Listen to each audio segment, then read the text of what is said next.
Hello there, you're now with me, Handy Gui, for TVS English News at 5. Let's begin with our top stories. In alignment with the state's vision in emerging as a prominent force in the digital economy, Datuk Patinggi Tan Sri Abang Johari Tun Openg, the Premier of Sarawak, has unveiled the Sarawak Digital Economy Blueprint 2030. This blueprint represents an evolution of the prior Sarawak Digital Economy Strategy 2018 to 2022 and stands as the foundational pillar of the Sarawak Post-COVID-19 Development Strategy PCDS 2030. The blueprint is a living document that will transform the whole of economy and society from a conventional resource-based economy to an environmentally sustainable technology-based economy. This is also to ensure that Sarawak will not be left behind, as most developing countries are already at the forefront of the digital economy, and to ensure Sarawak is on track to be developed region by 2030. He was speaking during the 27th World Congress on Innovation and Technology and the 6th International Digital Economy Conference Sarawak, WCIT IDEX 2023 at Borneo Convention Centre, Kuching, BCCK on Wednesday. Adding further, Abang Johari said the blueprint also serves as an inspiration for businesses to come up with new ideas, use them and adapt to contemporary business models. At the same time, also aims to help people to utilize their skills to succeed in the digital world and create a system where everyone can benefit from digital economy.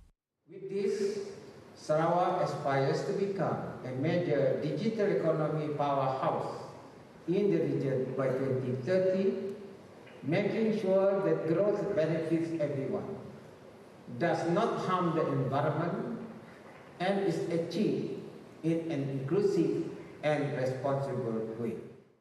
Therefore, he pledged Sarawak's unwavering dedication to establishing itself as a prominent digital economy hub within the region by 2030, with a steadfast commitment to ensuring that this growth is all-encompassing, environmentally sustainable, and achieved through inclusive and responsible means.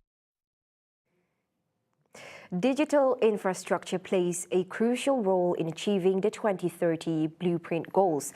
As such, the government is expanding major efforts to widen the internet coverage and connectivity, especially to the rural communities. With our vast landscape, it is estimated that we will need 7,000 telecommunication towers to achieve 99.9% internet penetration throughout Sarawak. Presently, 3,856 towers have been completed. 761 towers will be built in stages by the end of this year, and the remaining towers will be constructed and completed before 2030. He said currently Sarawak has 61.6% of 4G coverage and is set to increase to 93.87% by the end of 2023 via initiatives like Smart 600, Jendela, Clawback and others. Moreover, Abang Johari said Sarawak is proud to be an early adopter of 5G, with the plans for 587 operational sites by 2024, covering 59.6% of populated area. Cybersecurity is no longer a technological option, but a real need for society. As such, the government has decided to establish a cybersecurity unit to provide cybersecurity services and guidance to both public and private sectors and citizens, including addressing solutions for critical infrastructures such as power plants and hospitals, among others. Cybersecurity is no longer a technological option, but a real need for society. Not only do we have to protect our data, but our critical infrastructure, transport, system, utilities, healthcare, manufacturing, retail and finance. In fact, it permeates almost every societal aspect of our daily lives. He said although it is not possible to eliminate it altogether, the matter has been addressed through education for end users and industries. In addition to cultivating a security-conscious approach such as security by design and security by default to help mitigate risks at an early stage. According to the European Union Cybersecurity Report, cybercrime cost the world $6 trillion in 2021, while in Malaysia, cybercrimes in 2022 cost 600 million ringgit, mostly for fraud cases. Sarawak is restructuring its economy based on its strategic local advantages in the state. Sarawak's Premier Datuk Patinggi Tan Sri Abang Johari Tunopeng is confident that the state can offer prime investment opportunities due to its strong transportation links in this region and globally. Additionally, he also envisions household incomes rising to 15,000 ringgit per month by 2030. In terms of our economy, Sarawak has maintained a trade surplus over the years from major trading partners in Asia and Europe.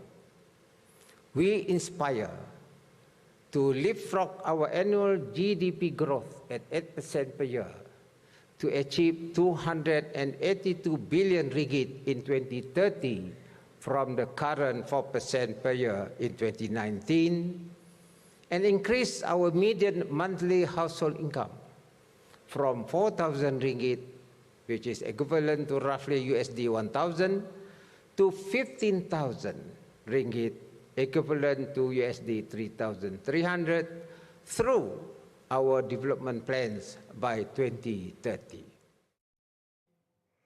The Sarawak Career and Training SCUT Fair 2023 will focus on job opportunities, higher education and educational financing opportunities from various agencies involved. Sarawak's Minister of Education, Innovation and Talent Development, Dr. Roland Sagawiin, stated that this year, SCUT Fair will be held in 3 different zones, namely Miri, the Northern Zone, Cebu, Central Zone and Kuching, the Southern Zone. The SCAT Fair for the Northern Zone will take place on October 7th to 8th, while on the Southern Zone it will be on November 25th to 26th. The date for the Central Zone will be announced later. By the public. Thus, this year, my ministry, together with the GAS, have decided to organize SCAT Fair 2023 in 3 zones, as mentioned just now. And the purpose is to give opportunities to the public in the northern and central zones of Sarawak, an opportunity to participate in this most awaited state's education and career fair. He said this during the SCAT Fair organization media briefing on Wednesday. Approximately 7,000 physical visitors and 10,000 online visitors are targeted to attend the 2-day exhibition in each respective zone. A total of 60 exhibitors from private companies, higher educational institutions, and government agencies are also participating in the program. Additionally, this year's SCAT Fair is providing 1,000 job opportunities to job seekers and youth attending the related exhibition.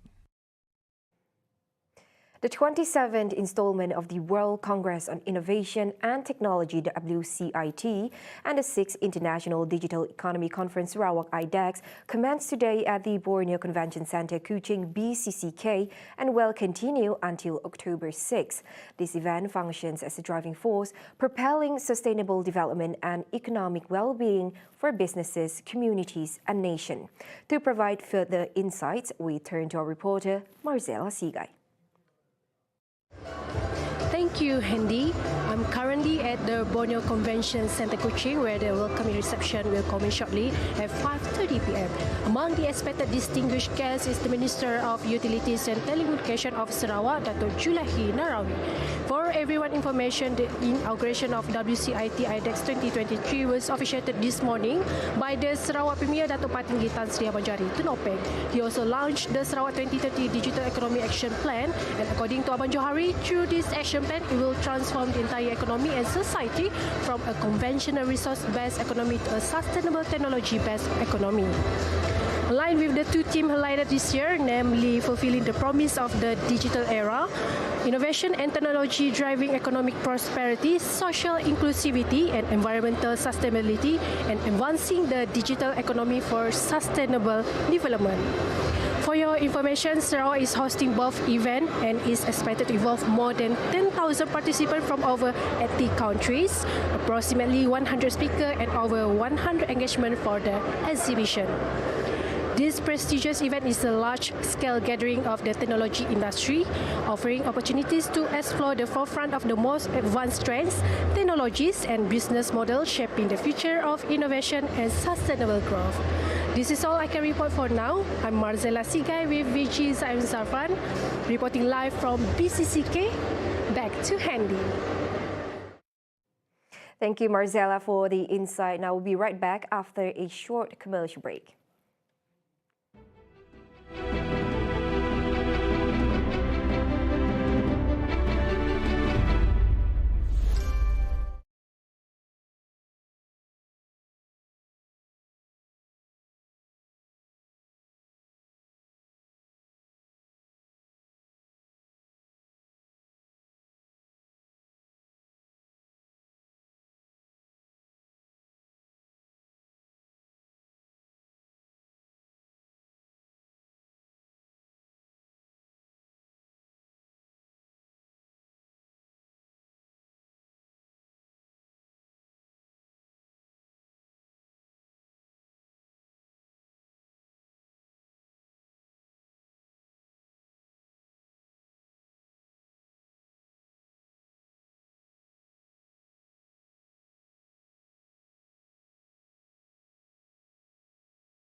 Thank you for staying with us. Now, as of 4 p.m. on Wednesday, the Sri Aman district in Sarawak have registered an unhealthy air pollution index API reading. According to the Air Pollution Index Management Systems, this area has recorded the highest API reading in Sarawak, standing at 142. This reading has surged from the earlier figure of 119, reported at 11 a.m. this morning. Following closely, the second highest API reading was documented in Serian, reaching 102, which crossed into unhealthy levels by 12 p.m. and has persisted since. Subsequently, Samarahan follows with an API reading of 89 and Kuching stands at 85. API readings are categorized as follows: 0 to 50, good; 51 to 100, moderate; 101 to 200, unhealthy; 201 to 300, very unhealthy; while readings exceeding 300 are deemed dangerous.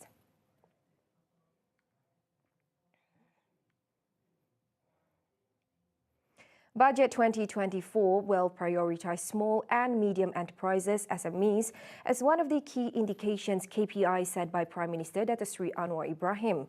Second Deputy Finance Minister Stephen Sim Chi Keong emphasized that the focus given to SMEs is because the sector needs a lot of support from various parties, especially from the government.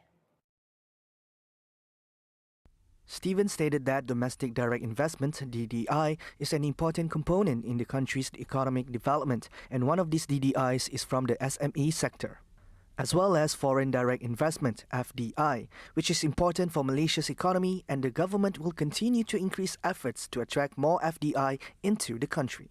Stephen added that Malaysian businesses, especially SMEs, have faced many obstacles, are currently in recovery process after COVID-19 pandemic a few years ago. Thus, the focus needs to be on SMEs to make the sector more sustainable for the country's economic growth. Those were the updates on TVS News at 5. I'm Handy Gui. Thank you for watching.